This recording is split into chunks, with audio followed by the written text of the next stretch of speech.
व्यापकः विश्वंभर व्यापकः विश्वंभर चराचर जाचिनी पंढरीराय विटेवरी त्याची धरी पाऊले अवघियांचा हा चिठाव अवघियांचा हा चिठाव देवी देव सकळ पंढरीराय विटेवरी त्याची धरी पाऊले तुका म्हणे न करी सोस तुका म्हणे न करी सोस भेदे दोष उफराटे पंढरीराय विटेवरी त्याची धरी पाऊले पांडुरंगा करू प्रथम पांडुरंगा करू प्रथम पांडुरंगा करू प्रथम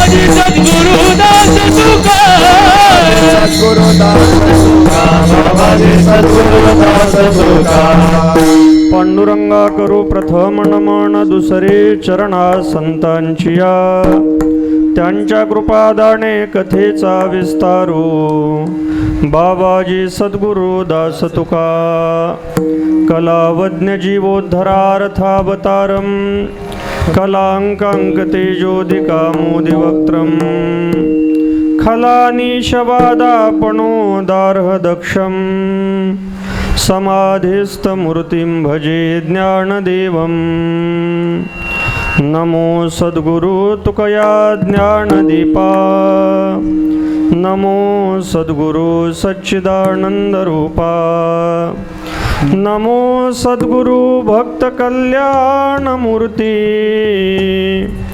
नमो सद्गुरु भास्करा पूर्णकीर्ती संपाद्य ज्ञानंच विधाय भक्तिं विलोकितो येन समाधिराजः वैराग्यवन्तं सुविचारयुक्तं नमामि जोगं शिरसा गुरुन्तं सोनोपंत तथा गुणिजनतया मामासे बोलती नामे शंकर शंकरा शुभकरा निसंग जो संगती पुण्यश्लोकीचा पुणे नगरीचा मोती खरा शोभतो ऐशा संतवरा शुभकरा दांडेकरा वंदितो तुम्ही संत माझिया कडा दिठीचा कराल बहुडा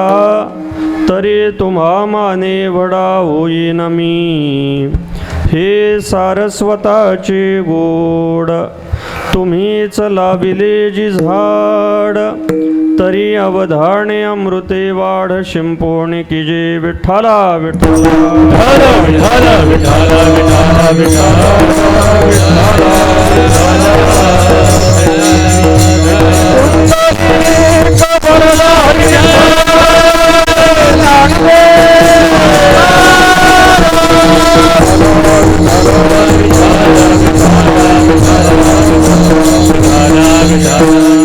व्यापकः विश्वंभर चराचर जाचिनी पंढरीराय विटेवरी त्याची धरी पाऊली संत हृदय सम्राट आगाध कृपा वात्सल्य मूर्ती भगवान श्री ज्ञानोबराय महाराष्ट्र वेदाचं निस्सरण लीलया ज्यांच्या श्वासातून झालं ते जगद्गुरु श्रीमंत श्री तुकोबराय ज्या परंपरेने वारकरी संतांचे विचार तुमच्या आमच्यापर्यंत पोहोचवले, त्या परंपरेचे मुख्य प्रवाहक प्रातस्मरणीय स्वानंद सुखनिवासी सद्गुरू श्री जोग महाराज, प्रातस्मरणीय स्वानंद सुखनिवासी सद्गुरू श्री वामन बाबा महाराज, प्रातस्मरणीय स्वानंद सुखनिवासी सद्गुरू श्री सावळाराम बाबा महाराज आदी करून थोर महापुरुषांच्या कृपा आशीर्वादाने प्रतिवर्षी संपन्न होत असलेला हा जवळपास 112वा वर्ष पूर्ण करणारा,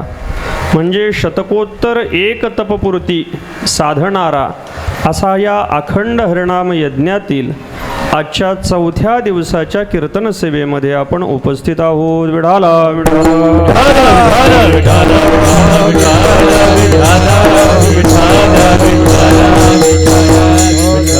समस्त ग्रामस्थ ओवे आणि म्हात्रे परिवाराच्या द्वारे आयोजित होत असलेला हा उत्सव आहे. म्हात्रे परिवाराची 3 पिढ्यांची असलेली पुण्याई या भगवत भक्तीच्या रूपाने आपल्याला इथे पाहायला मिळते. त्यातही आजचा हा दिवस म्हणजे मूर्ती प्राण प्रतिष्ठापनेच्या वर्धापन दिनाचा दिवस आहे. परमात्मा पंढरीनाथाचा, आई जगदंबेचा, भगवान महादेवाचा जो श्रीविग्रह इथे मंदिरामध्ये आपल्याला प्राण प्रतिष्ठापित जीर्णोद्धार ज्याचा झालेला आहे, त्याच्या वर्धापन दिनाचा हा महत्त्वाचा दिवस आहे. त्या अनुषंगाने सकाळी चिंतन सेवा झालेली आहे आणि संध्याकाळच्या कीर्तन सेवेमध्ये आपण उपस्थित आहोत. परिसरातील सर्व भाविक भक्त वारकरी मंडळी, गुणीजन मंडळी, संप्रदायातील अनेक ज्येष्ठ श्रेष्ठ मंडळी, मायबाप श्रोते सर्वांच्या उपस्थितीमध्ये यथामती यथाशक्ती सद्गुरुदेवांच्या कृपेने आपल्याला अभंगाचं चिंतन पूर्ण करण्याचा प्रयत्न करायचा आहे. विठाला विठाला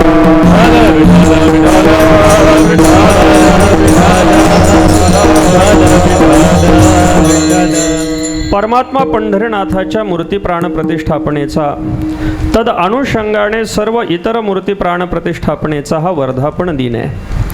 त्या अनुषंगाने काहीसं चिंतन घडावं म्हणून परमात्मा पंढरीनाथाची आराधना करणं का गरजेचं आहे याचं महत्त्व थोडंसं लक्षामध्ये यावं, या अनुषंगाने हा अभंग सेवेकरता निवडलेला आहे.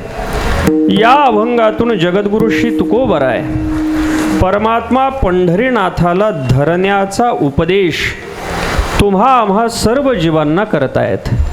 प्रत्येकाने आपल्या जीवनामध्ये भगवंताला धरलं पाहिजे. परमात्मा पंढरीनाथाला आपण धरावं यासाठी तुकोबराय आपल्याला उपदेश करतायत. धरण्याचा उपदेश तुम्हा आम्हाला केला जातो त्याचं कारण आहे, जीवाला धरण्याची सवय आहे. न धरता जीव जीवन जगू शकत नाही. काहीतरी त्याला धरावंच लागतं. काहीतरी धरल्याशिवाय तो त्याचा प्रवास पूर्ण करत नाही. पण नेमकं काय धरावं हे मात्र त्याला समजत नाही. बऱ्याच वेळेला नको ते धरतो आणि जे धरायला पाहिजे ते सोडून देतो. 5-6 वर्षापूर्वी जर भांडण झालं असेल आणि भांडणामध्ये जर कोणी शिवी दिली असेल तर ती शिवी डोक्यामध्ये धरली जाते. पण काल झालेल्या कीर्तनाचा अभंग तो डोक्यामध्ये धरीलच असं नाही. म्हणजे काय धरावं याचं ज्ञान जीवाला नाही. हे ज्ञान नाही म्हणूनच जीव जीवत्व दशेला प्राप्त झालेला आहे. नाथ महाराज सांगतात, कल्पना अविद्या येणे झाला जीव. नको असलेल्या कल्पनेचा संबंध, नको असलेली अविद्या, नको असलेल्या देहाचा संबंध जीवाने धरला आणि स्वतःचं स्वरूप विसरून तो जीवत्व दशेला प्राप्त झाला. जसं एखादा सिंहाचा बछडा आहे, चुकून मेंढ्यांच्या कळपामध्ये जावा आणि त्या मेंढ्यांच्या कळपामध्ये त्याने स्वतःला मेंढी मानायला सुरुवात करावी. म्हणजे नको असलेला कळप धरल्यानंतर असलेलं सिंहत्व विसरावं आणि नको असलेलं मेंढीपण स्वीकारावं, तशी स्थिती जीवाची झालेली आहे. परमात्म स्वरूप असलेला हा जीव नको असलेल्या संसाराला धरल्यामुळे दुःखाला प्राप्त होतोय.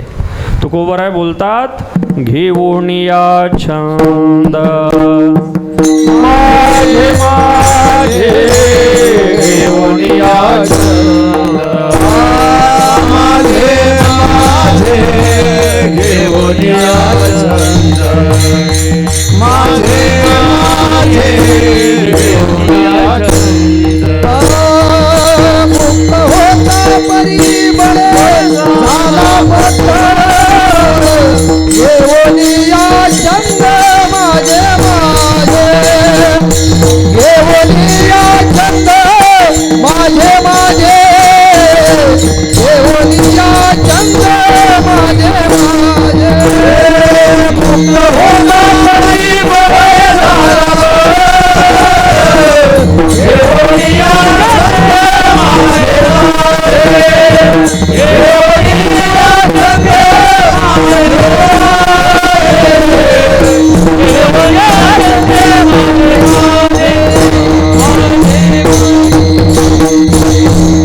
मुक्त होता परिबळी झाला बद्ध. मुक्त असलेला हा जीव पण नको असलेला छंद घेतल्यामुळे बद्धतेला प्राप्त झाला. मग आता ही बद्धता त्याने सोडून दिली पाहिजे. तुकोबराय सांगतात तुका म्हणे हा तो स्वये परब्रह्म मूर्खनेने वर्म संत चरण. हा स्वतः परब्रह्म स्वरूप आहे पण ही परब्रह्म स्वरूपता विसरली गेली. त्याचं कारण एकच, नको असलेली गोष्ट धरल्यामुळे जीव आपली ब्रह्मरूपता विसरून जाऊन दुःख भोगतोय. मग आता जे धरलेलं आहे ते दुःखाला कारण आहे. जे धरलेलं आहे ते अयोग्य आहे हे कळल्यानंतर धरलेली गोष्ट त्याने सोडून दिली पाहिजे. पण सोडून देताना मात्र तो दिसत नाही. पायामध्ये जर काटा मोडला आणि तो काटा कुठे आहे हे जर आपल्याला समजलं तर तो काटा काढण्यासाठी आपण 6 महिन्याचा वेळ लावत नाही, लगेच तो काटा आपण काढून टाकतो. तसं जे धरलेलं आहे त्याने आपल्याला दुःख होतंय हे कळल्यानंतर धरलेली गोष्ट आपण सोडून द्यायला पाहिजे. डोक्यावरती आपण जर एखादं ओझं घेतलं आणि त्या ओझ्याने आपली मान जर अवघडली तर ते ओझं आपण डोक्यावरती ठेवत नाही. तसं या संसाराच्या तादात्म्याचं, अहंकाराचं, अभिमानाचं ओझं आपण डोक्यावरती धरलेलं आहे. मग आता हा डोक्यावरती धरलेल्या ओझ्याने जर मान दुखतीये तर ते ओझं आपण टाकून दिलं पाहिजे. तुकोबराय सांगतायत माथ्यावरती घेतलेला हा अभिमानाचा भार तुम्ही टाकून द्या. तुका म्हणे भार माथा टाका अहंकार, माथा टाका अहंकार, माथा टाका अहंकार.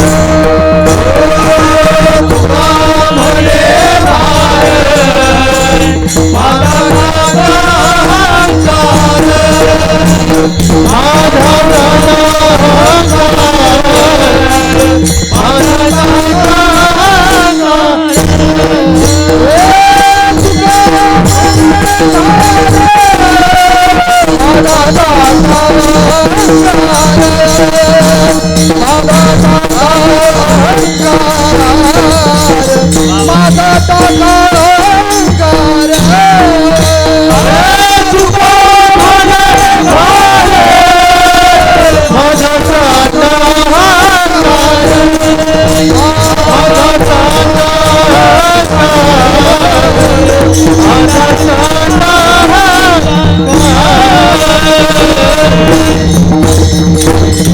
माथा म्हणे भार माथा टाका अहंकार.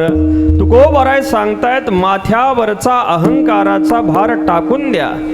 ज्ञानोबरायांनी सुद्धा आपल्याला सांगितलं मी माझी आणि तुझी न धरी टाके परते ओझी. हे सगळं ओझं आपण टाकून दिलं पाहिजे. अनेक पद्धतीने तुकोबरायांनी जो आपण संसार धरलेला आहे तो संसार आपल्याला सोडण्यासाठी, टाकण्यासाठी सांगितलं.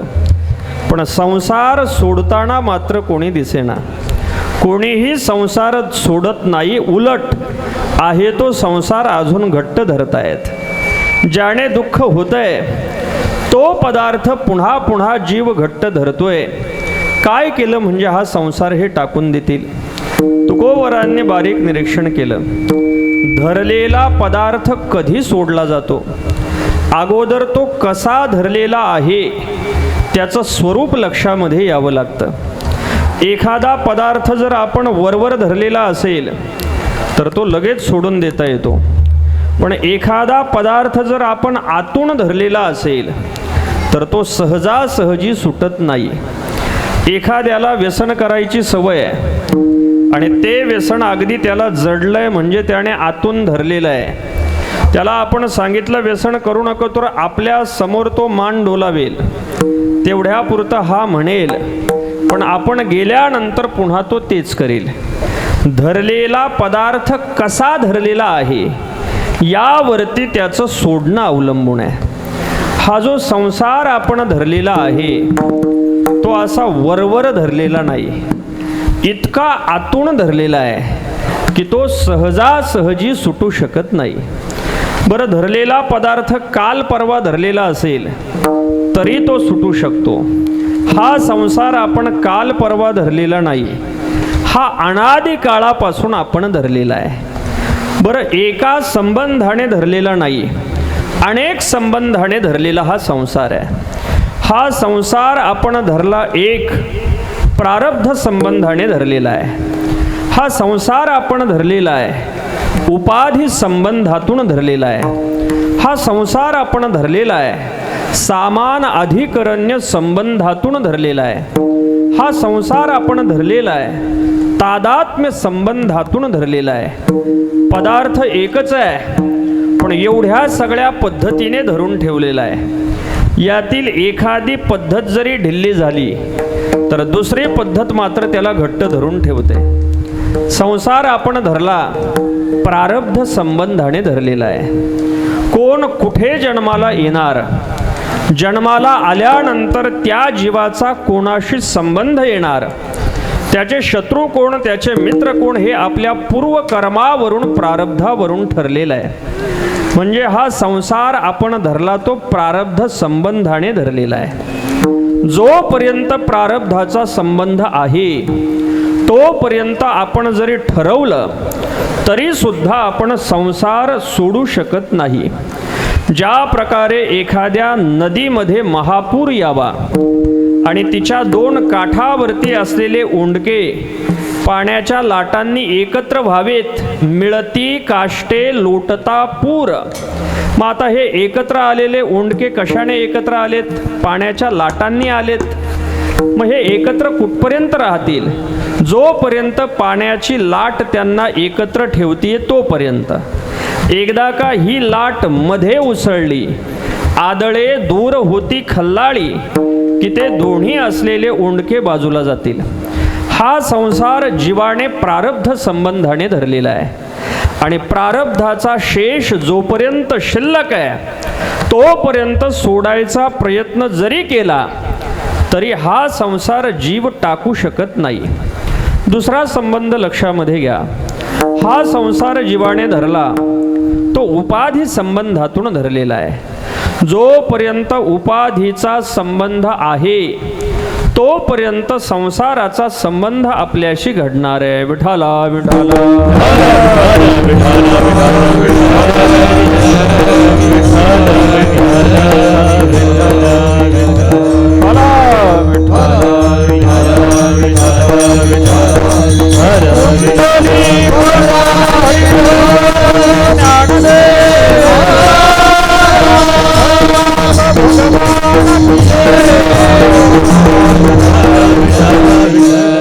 उपाधी संबंधाने संसार आपण धरलेला आहे. उपाधी कशाला म्हटलं जातं? उपसमीपे स्थित्वा स्वीय गुणान अन्यत्र आददातीति उपाधी. जी जवळ राहिल्यानंतर आपले धर्म समोरच्यावरती आरोपित करते त्याला उपाधी असं म्हटलं जातं सामान्य रूपाने. ज्या प्रकारे हरणाला मृगजळ दिसतं, कुठपर्यंत दिसतं?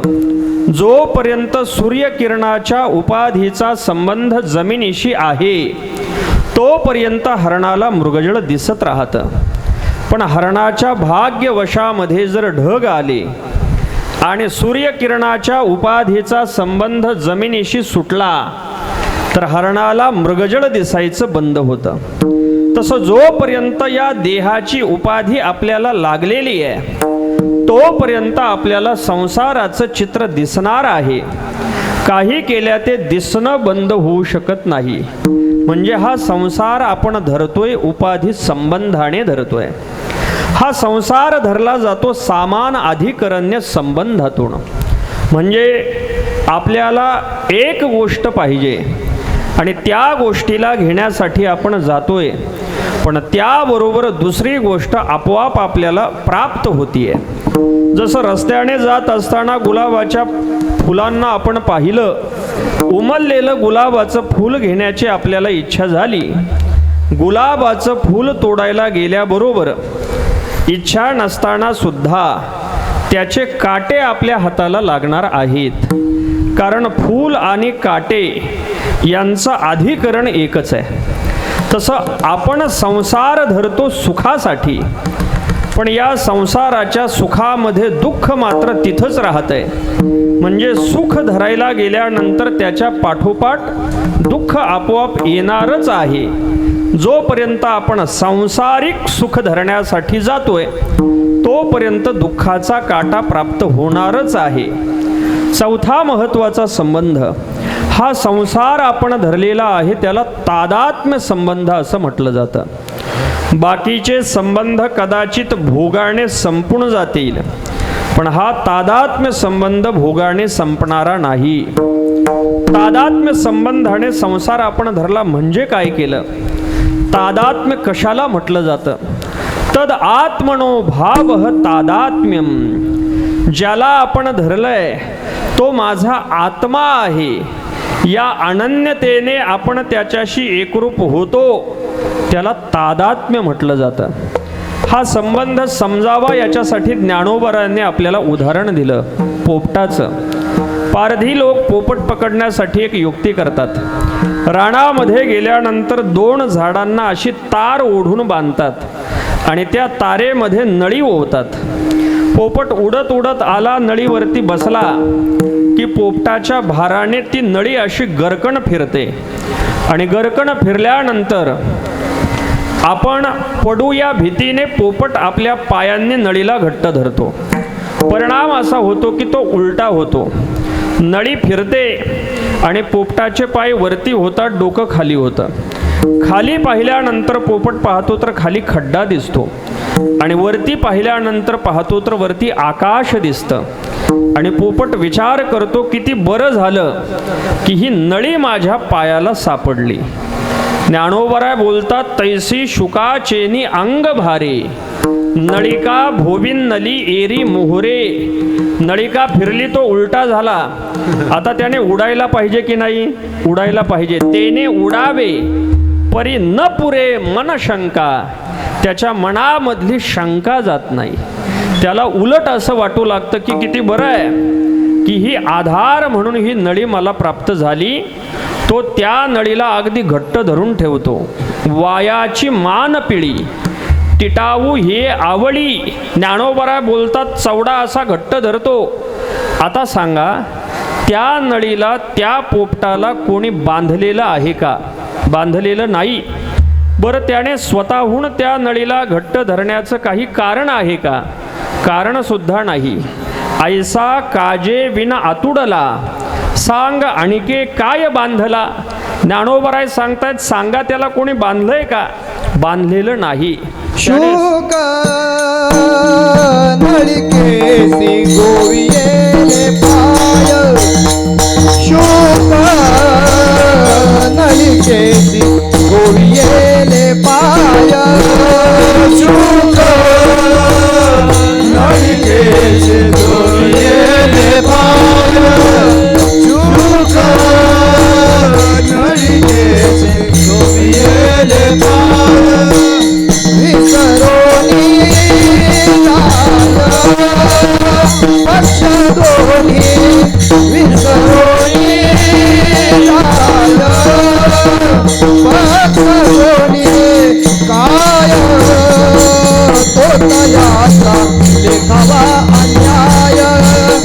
न्याय तो तयाचा देखावा अन्याय विसरो